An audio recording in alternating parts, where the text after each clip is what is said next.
राधे राधे। जय माता दी मित्रों, शिव विवाह कथा को भारत की आध्यात्मिक कथाओं में बहुत महत्वपूर्ण माना जाता है।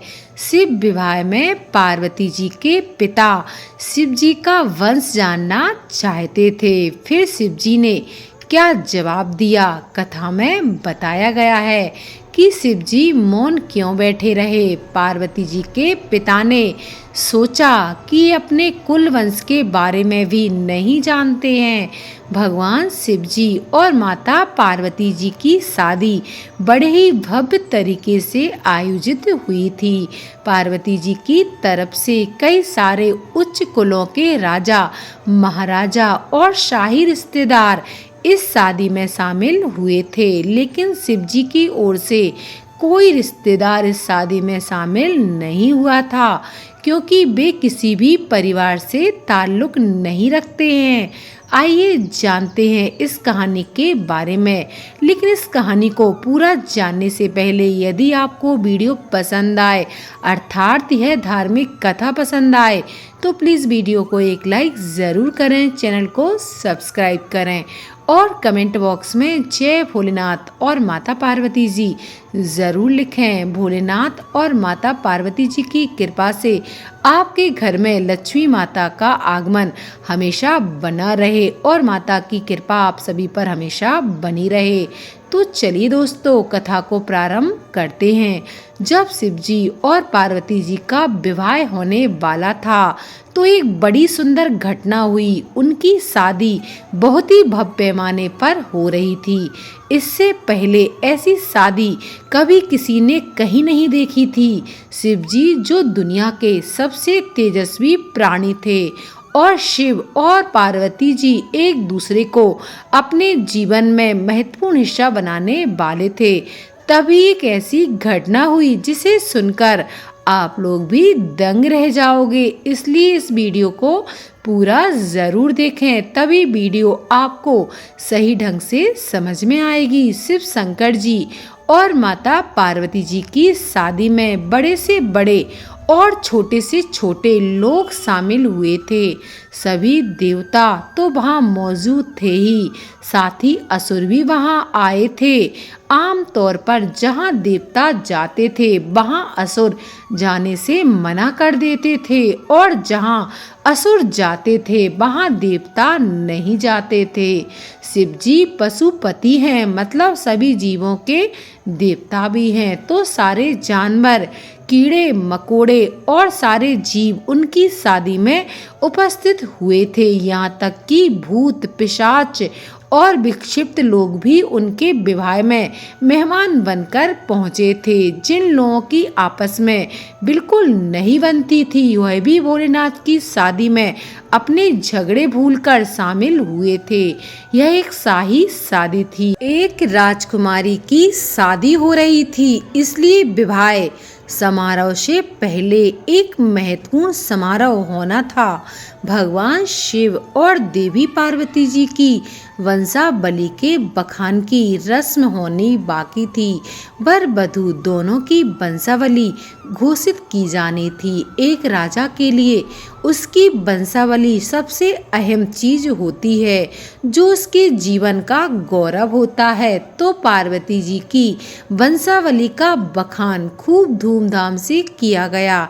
यह कुछ देर तक चलता भी रहा। आखिरकार जब उन्होंने अपने वंश के गौरव का बखान खत्म किया तो वे उस ओर मुड़े जिधर शिव जी बैठे हुए थे। सभी अतिथि इंतजार करने लगे कि वर की ओर से कोई उठकर शिव जी के वंश के गौरव के बारे में बोलेगा, मगर किसी ने एक शब्द भी नहीं कहा। वधू का परिवार ताज्जुब करने लगा, क्या उसके खानदान में कोई ऐसा नहीं है जो खड़े होकर उसके वंश की महानता के बारे में बता सके। मगर वाकई कोई नहीं था। वर के माता पिता, रिश्तेदार या परिवार से कोई वहाँ नहीं आया था, क्योंकि उनके परिवार में कोई भी नहीं था।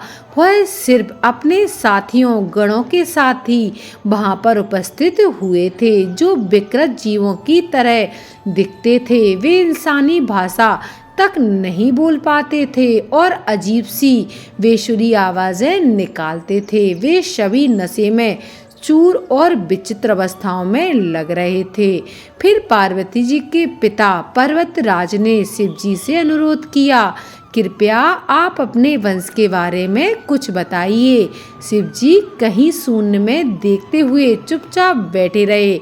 वह ना तो दुल्हन की ओर देख रहे थे और ना ही शादी को लेकर उनमें कोई उत्साह नजर आ रहा था। वह बस अपने गणों से घिरे हुए बैठे रहे और शून्य में घूरते रहे।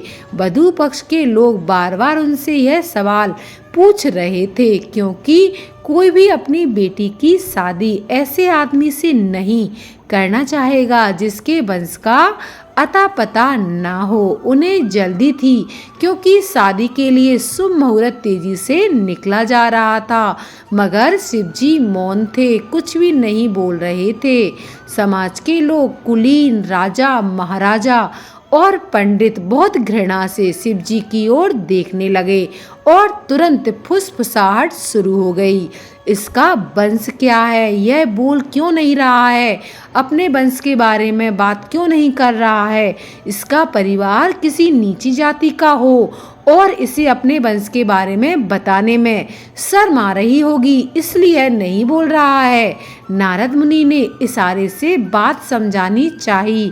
फिर नारद मुनि जो उस सभा में मौजूद थे, उन्होंने यह तमाशा देखकर अपनी वीणा उठाई और उसकी एक ही तार खींचते रहे।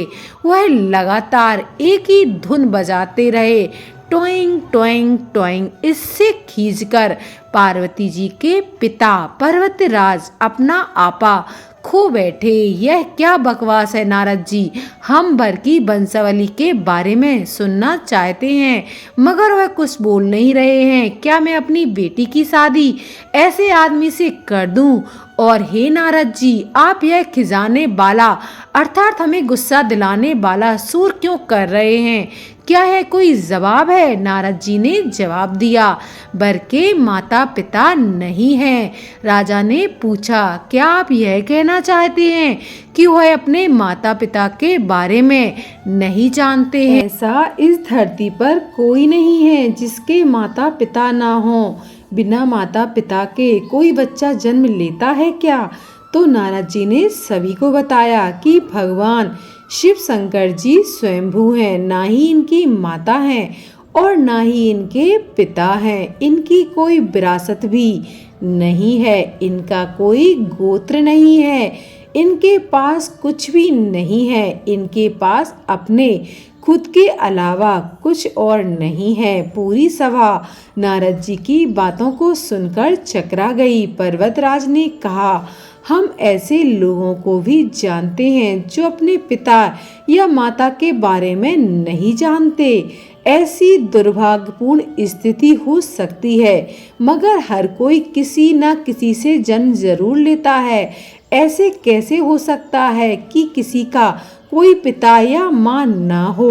नारद जी ने जवाब दिया, क्योंकि यह स्वयंभू है, इन्होंने खुद की रचना स्वयं की है। इनके ना तो पिता हैं और ना ही माता है, इनका कोई वंश नहीं है और ना ही इनका परिवार है। यह किसी परंपरा से ताल्लुक नहीं रखते हैं और ना ही इनके पास कोई राज्य है। इनका ना तो कोई गोत्र है और ना ही कोई नक्षत्र है, ना कोई भाग्यशाली तारा इनकी रक्षा करता है। यह इन सब चीज़ों से परे हैं। यह एक योगी हैं और इन्होंने सारे अस्तित्व को अपना एक हिस्सा बनाकर रखा है। इनके लिए सिर्फ एक वंश है, वह है ध्वनि। आदि शून्य प्रकृति ने जब अस्तित्व में आई तो अस्तित्व में आने वाली पहली चीज थी ध्वनि। इनकी पहली अभिव्यक्ति एक ध्वनि के रूप में है। ये सबसे पहले एक ध्वनि के रूप में प्रकट हुए, उसके पहले ये कुछ नहीं थे। यही वजह है कि मैं यह तार खींच रहा हूँ। दोस्तों, यदि भोलेनाथ के विवाह का यह रोचक प्रसंग आपको पसंद आया हो तो प्लीज़ वीडियो को एक लाइक ज़रूर करें, चैनल को सब्सक्राइब करें। भोलेनाथ की कृपा आप सभी पर हमेशा बनी रहे। दोस्तों, वीडियो के अंत तक बने रहने के लिए आप सभी का बहुत बहुत धन्यवाद।